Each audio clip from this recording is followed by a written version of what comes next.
And it's Carco and Carne. Welcome to, I thought today was Wednesday for the longest time. It's Tuesday. Welcome to Tuesday afternoon. Carco and Carne, sponsored by C&H Financial Services. Business owners are continuing to navigate through this new normal brought on by the coronavirus. And C&H Financial Services is here to help. They offer a variety of products ranging from traditional merchant accounts to a zero-cost payment processing solution, which eliminates the expense associated with accepting Visa, MasterCard, Discover, and American Express as a form of customer payment. C&H Financial Services eTab solutions, easy to set up for your business for online ordering and curbside pickup. They also offer cost-effective commercial lending programs, which can help get your business the money it needs to make it through these unprecedented times. To learn more, contact C&H Financial Services at 855-600-2437 or go to chfs.us. Now, this coming Saturday night, I will be there. I hope you will be too. It is the 30th anniversary of Peg Boy. It is a drive-in show happening at SeatGeek Stadium in Bridgeview. I've been out there. It's a great spot. 30 years of Peg Boy. Local H is on the bill. Jake Burns of Stiff Little Fingers and the Mighty Boll Weevils also performing. Doors are at 5 this Saturday night. You can get your tickets. You really should at chicagodrivein.com. So the question today is the Glenrothes Distillery in Scotland haunted? Signs point to maybe. Sri Rao is the market manager for Edrington. He represents brands like Macallan, Highland Park, the famous grouse, and more. And on that list, of course, is Glenrothes, and that's where we're going to focus this episode. It's spooky time. It's Halloween time. Let's start there. Is the distillery haunted? Well, supposedly not anymore, but it was for a long time, for quite a bit of time there. And explain what that means. Like when you say haunted, were people mysteriously disappearing? Were they seeing apparitions at night? What does that mean? So Glenrothes is a distillery that's been around for a very long time. It was started in 1879. And like anything in Scotland that's that old, there's going to be ghosts and all sorts of craziness that's happened over a period of history like that. There's lore. There are folk tales. There's a lot of lore and a lot of interesting things in their history, from the very beginning to how they started, from the very first day the stills opened all the way through till the current day. So the story I've read about and heard about, the lore I've heard, is about a person named Byway, who was Byway. Yes. Do you know that story? Yeah, it's one of the more famous stories about Glenrothes. So Byway never actually lived at or worked at Glenrothes. He was an orphan boy brought up to Scotland by a man who lived next door, a Major Grant. And he found Byway as an orphan in Africa, brought him to the village of Rothes in 1894. And he grew up in that area until he passed away around 1972. And then was buried in a cemetery that overlooks the distillery. You know, it's a pretty small town. The cemetery is right there across the street. Well, there was some expansion at the distillery in the later 70s, and the hauntings started to be recorded in 79 when distillery workers said that the distillery workers who knew Byway when he was alive and had known him for about 10 years before he passed said that they were seeing him walking around the distillery at night while they were there distilling at night. Okay. And so, this has become almost like a ritual at the distillery, right? Like, isn't there a toast to Byway that happens there, like with every tasting? Or Yep. So everybody who visits always asks about Byway. There's toast to Byway, and there is a happy ending here. What happened is the gentleman who was hired to investigate the story, Professor Cedric Wilson, went and used some divining rods and walked around, and he had not known Byway, but he walked around and he found what appears to be that the distillery in Glenrothes is built over a ley line. Okay. And so for those of you who don't know, a ley line is thought to be an energy line of magical or mystical energy, and they lay across the earth, and that's where the energy flows. So this distillery is built on a ley line. And apparently when they built a new still, when they added these new stills in 79, they screwed up the ley line and dug into it somehow and caused a problem. So this this gentleman, Dr. Wilson, took some pig iron spikes and drove them into the ground to kind of like channel the ley line back into place. At which point he was visited by Byway and told that everything was good. And supposedly Byway has not been back since then. But to this day, people credit Byway with kind of saving the distillery by pointing out that this damage that they'd done to the ley line. And so there's still, some reverence there for him. I want one of those jobs where, I'll fix your psychic or supernatural issue. Just give me a couple minutes. I got some sticks. I'm going to channel things in a different direction. You'll be good after that. I want that gig. That's not saying that's a scam, but come on. Well, when you go back and you look at the history, right? So like Glenrothes was founded in 1879. On December 28th, 1879, the first spirit came off the Glenrothes distillery. The first time that those stills ran. Yeah. On that very day, the Tay Bridge in Scotland collapsed with a train on it. Jesus. And 75 people died. It was one of the worst train disasters ever in Scotland to that point. Okay. And I'm laughing just because it's such a dramatic, horrible thing. I mean, a century and a half has passed, so maybe we can giggle about it. I don't know. Time has elapsed. Let's talk a little bit about, and I do love the lore. I think it's all kind of hokey, but I do love those stories, especially like those stories out of Europe, those old, like almost mythologies that are created and kind of invested in. People go all in on that stuff. I love it. Let's talk a little bit about Glenrothes, because I have in my sweaty little hand a bottle of the 12. Yes. So we've got a couple Glenrothes that we're going to taste here today. We got the Glenrothes 12 that you have there. Yes. And then I poured you a little bit. You should have some Glenrothes whiskey maker's cut as well. Bingo.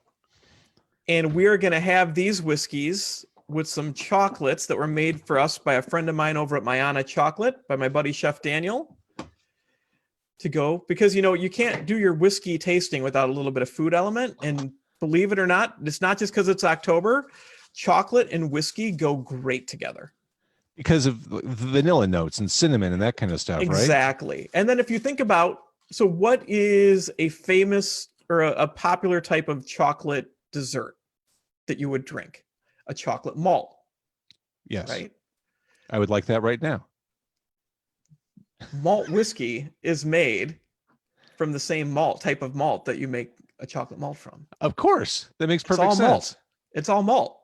The sugars in the malted barley just work really well with chocolate, and they work really well to make whiskey.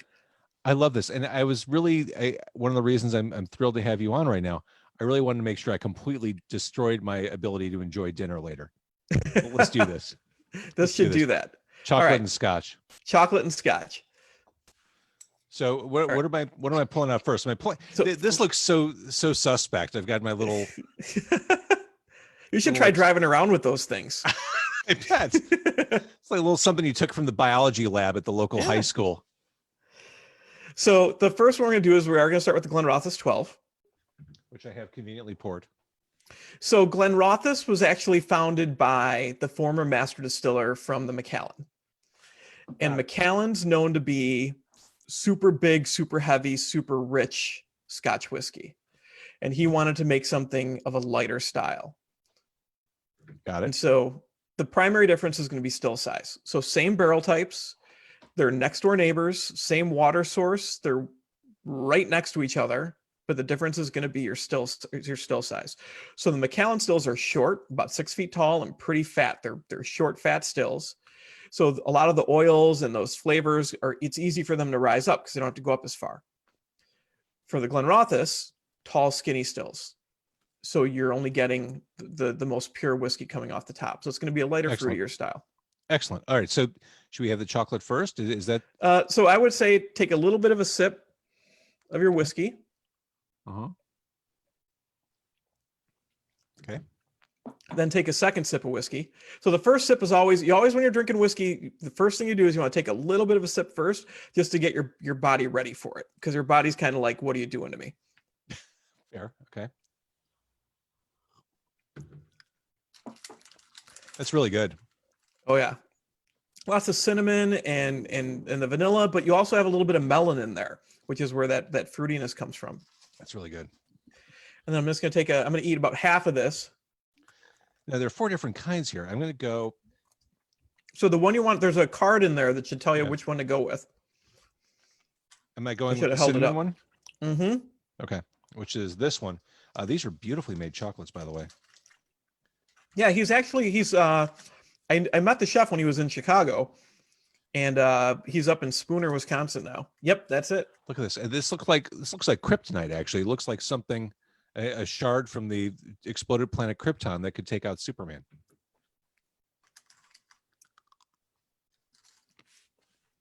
Mm. Wow. And then I'll go back to the whiskey and then finish off the chocolate. Wow. And both the whiskey and the chocolate are exceptionally light. Mm-hmm. Like, wow. That round, I got how they work together. Yep. Oh man. Wow. Mayana, this is legit. Oh yeah. Wow. So these are ones that he does have chocolate that you can get in stores and stuff, but these are ones he made just for us for the Glenrothes tastings. It's a good business partner to have. All right, so I'm going to pour a little bit of the Whiskey Maker's Cut. So I'm just going to be drinking this right out of the biology flask. Oh, that's sure. Uh-huh. So one of the things about Whiskey Maker's Cut to know is it is a higher proofed whiskey. So we're at about, I think we're like 98 proof on this one. Okay. So we're getting up there. So typically a lot of your whiskey makers and whiskey enthusiasts, they like something, the primary difference between an 80 proof whiskey and 100 proof whiskey is going to be water, how much water they add. So when it comes out of the barrel, it's usually around 110, 115, and then you add water to bring it down to whatever proof you want. Got it. Okay, that makes sense. Yeah. You're diluting it. You're diluting it. So when they want to make mass quantities of whiskey, they tend to add more. The maximum, the lowest proof you can have is 80 and still be called a whiskey. So that's why you see some of these bigger, higher production whiskeys at 80 proof, because they can add the most amount of water and stretch their product the farthest it can go. That's super interesting, and that makes perfect sense.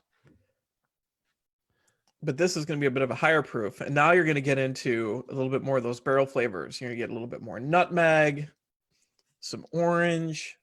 And which chocolate will I be going for here? Will I be going for It's the round blue one. Got it.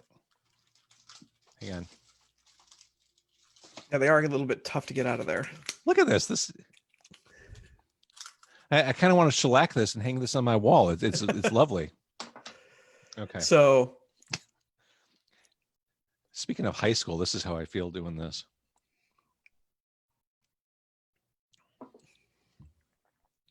Wow.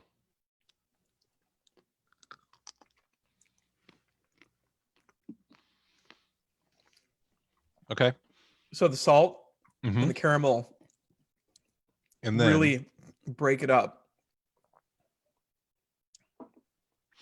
Mixing the two is just, it's decadent and wonderful, and it makes perfect sense. These are perfectly paired. Wow. So one of the things he did was, you do use some liqueur when you're making chocolates. Small amount, just like vanilla, vanilla is a liqueur. So he used a little bit of the whiskey when he made these. So they're not like those nasty whiskey, or like that you find at the duty free, like the spirit filled chocolates that you bite into it and explodes and it's harsh. But he actually uses those are gross. Those are gross. Those are very gross. Yeah. I love it. Wow. So yeah, and I want to hold this one up too. It's heart shaped. Yep. So that's actually gonna be the last one we're gonna do. Okay. So now we're going to talk a little bit about Highland Park, which is our second distillery that goes with the chocolates. So Highland Park is Viking territory. You're in the Orkney Isles, which are north of the mainland of Scotland. It's the farthest north you can go in Scotland, and it's the farthest north distillery in the world. Okay. And the gentleman who... This is Viking territory, so they believe in Thor. Oh, they believe in Thor. That's awesome. They released a release called Valknut a few years ago. There's all sorts of runes and stuff on the bottle. I love it. That's so metal. And the founder had a very well. They did a full they did a release with Marshall a few years ago. As in the amplifier. Yeah, full volume. That's so cool. They did a full volume release with Marshall a few years ago. All right, that's awesome. So they were founded by a guy, you talk about Viking territory. Magnus Unsen is their founder. Not a very Scottish name. That's a very alpha male name. Yes, yes. So and Magnus was a bit of a criminal. So it's called Highland Park because it was at the highest place in Scotland, or on the island where they were at in Orkney. And the reason why they were at that highest place was so he could see when the tax collectors were coming. Because Magnus started distilling whiskey before he was caught was maybe 10 or 15 years, but they never got a license to actually distill until over 30 years after he was caught the first time. Okay. I love this stuff. So the date of the founding of the distillery is actually based on when he was caught by the British government. That's fantastic. And can you imagine if the distillery was actually in Highland Park, Illinois? It's interesting you say that though, because it's the #1 spot for Highland Park in the state of Illinois. Is it really? City? Yeah. I picture like a Highland Park, Illinois distillery being mixed with a nice gelato, or I don't know, a super green, something like that, like a kale. No, these guys are a little bit more rough around the edges. So I love that. So Magnus also was a fake preacher. He had a church at the top, and that was where he did his distilling at night, was in the church. And he smuggled in and out of the church and through the graveyard and such. And that's where he hid his whiskey. And they say, so there's a famous whiskey writer, spirits writer in general, named Paul Bacult. And he went and traveled the world to find some of these ghost stories. And Paul says that he had a run-in with Magnus in the distillery. And the Highland Park workers say that you will find him wandering around the distillery at night. What a character. I mean, these stories make Al Capone seem like a total lightweight. Oh yeah. Like the fake church, avoiding the tax collectors. That's fantastic. That's great history there. Well, you go back hundreds of years and it's in a lot of ways, since I've been in this industry, I've noticed how much Scotland is reminds me of Chicago in some of our history. And the work ethic and just like everything else about it. Like that's Scotland is very Chicago. I love that. All right, so we're moving on to the heart. Yes. So first the square one with the orange flecks. Okay. So Highland Park 12 year. So Highland Park is a peated whiskey, and it's made in the very old-fashioned way. We're actually hand roasting all of the barley that goes in here, but it's going to be very different. So you might have had Lagavulin or Laphroaig or something from Islay before, and that peat is a very different flavor profile, and it's a little bit more on the medicinal side, some people say. And all the reason why is that peat is coming from Islay, and it's mostly trees on Islay. Well, Orkney's so far north that there are no trees. There's no trees on the island. It's like all tall grass is pretty much what you get. Uh-huh. So the peat is coming from heather, not from trees. So it gives a totally different flavor because you get that sweetness from the heather versus the roughness and sharpness that you get from the trees. By the way, back in February, could you have ever imagined doing a tasting over a video chat like this? I mean, talk about working around a problem or finding your way through it. This is technology impresses me. No, it does. Absolutely. Well, it's funny. We got, so originally I got these chocolates to do staff trainings and stuff for a large chain. And then we couldn't. So I'm like, I'm like, let's just do tastings with them. It'll be fun. Why not? Okay. So Highland Park 12 year. And the orange peel qualities of the Highland Park 12 year was the inspiration for this fine chocolate bonbon. It's a dark chocolate ganache and caramelized almond and orange peel nougatine. So this is my favorite one. Daniel actually made a bar of this for us too. I can't even get it out. Hang on. Oh, this looks. This is the awkward moment where people have to listen to us chew and swallow. I'm trying to be respectful. I'm just glad we get to do a food show. Tell me about it.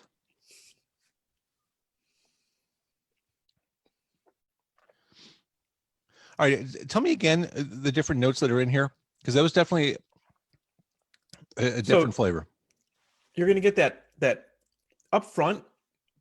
To me,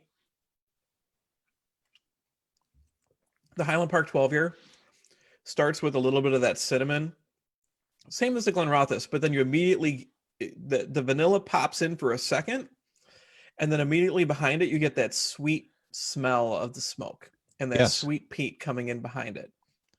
But that, that, it's that's different that's from the special. regular peat. Yeah, yeah. Wow. Okay, and then That I ha- take another and the bite. smokiness and the orange to me just really complement each other. Mm-hmm. Right on. Okay. Oh yeah, the orange. My God, this is something. I've always been a chocolate orange fan. I mean, like the old school Christmas chocolate oranges my mom would throw in my stocking. Like I've always been a fan of that flavor combination. Yeah. So that sweetness in the Highland Park 12 year is fantastic. Yeah. It's a lot of people, either feel one way or other about peat. It's like black licorice, right? Either you like Lafroig and you like Lagavulin and those guys, or you don't. Like it's just Yeah. it's a thing. It's like black licorice. It's there's nothing wrong with it. I like it, but other people don't. It's just a taste thing, preference. Sure. But Highland Park, we find a lot of folks who don't like peat will drink the Highland Park because of that sweetness. Yeah. Totally get it. So this is the 18, which is next from Highland Park, the 18-year-old. This is probably this is my favorite non-Macallan product that we do. And just the balance of it, the peat just really mellows out. To me, a lot of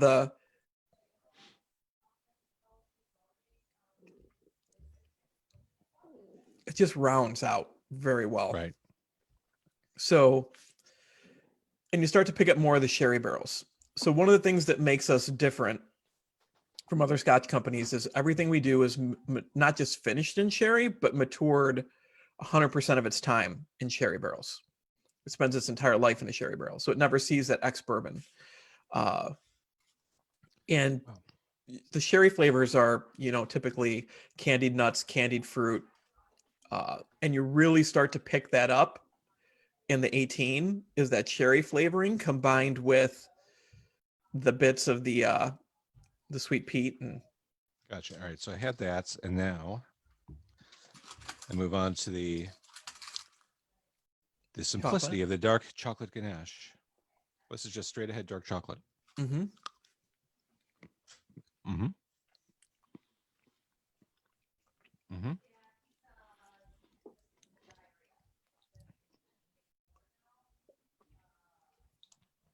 Yes, sir. The chocolate, you're right. You like a chocolate malt? Same principle applies. Yeah. Same flavors. Wow. This is awesome. You want to come over? I think post-COVID we'll have to do a little bit of a tasting tour. Yes. Can we go to Scotland? I was supposed to go to Scotland this year. All went up. What a drag. Yeah, it's like being summoned home to the mothership, right? You've got to Exactly recalibrate, make sure that your vision lines up with the company's vision. I'm going to hang out at a distillery in Scotland for a week. Well, and so we just rebuilt the Macallan distillery, and it's beautiful. And the way that they did it, in order to be somewhat eco-friendly, is they built this giant wooden dome structure over the three buildings, essentially over the space, and then they covered them with grass. Oh, that's cool. So it looks like it just melds into the background, like you can't even see it. It's like a hobbit town. Yeah, essentially. But Orkney's where I want to go. Though it's the ferry runs. The ferry gets canceled, they say, at least 2 to 3 days a week. And the flights also get canceled 2 to 3 days a week because it's just really sketchy going in there. I would imagine that the distilleries are a huge source of tourist revenue for Scotland. They are, absolutely. And Scotland's been hurting from it. I know that many distilleries have had to cut down in terms of their staff. Most of their tour staff is gone. Most of the tours are by appointment only at this point. Sure. Americans aren't even allowed in Scotland right now, so that's tough. But Highland Park is affected a little bit less so, just because nobody really went to Orkney that much to begin with. Right. But Glenrothes and Macallan definitely more so affected. That is tough. All right. So, in summary, for someone who's just looking to have a nice chill Scotch to sit with tonight, the rest of the week, this weekend, would the 12 be a good place to start? Glenrothes 12? I think Glenrothes 12 is a great place to start. It's light, it's fruity, it's approachable, it's super easy. It's a great way to go. If you want to get something a little bit more peaty, venture into the Highland Park 12. But if peat's something that doesn't do it for you, the Glenrothes 12 is a great spot to be. See, I feel like the Highland Park would be more of a mass appeal, like a Scotch for people who think they don't like Scotch. Yeah. In some ways it is, because it's the flavor profile is a little bit more bourbon-like, but I love the Glenrothes 12. I think it's super approachable. It's when you look at the amount of people who drink Irish whiskey, especially in Chicago, I think Glenrothes 12 is a great way to like move on from the Irish whiskey. Not that there's anything wrong with Irish whiskey, but a great way to move on from some of the less expensive Irish whiskey shots that they may be doing to sipping a good whiskey. Right on. Sri, I appreciate you doing this and providing a little spooky folklore. I'm glad to be process. Here. Nothing chocolate, ghost stories, Halloween. What goes better? Well, Scotch. Thank you for doing this. All right. Thank you.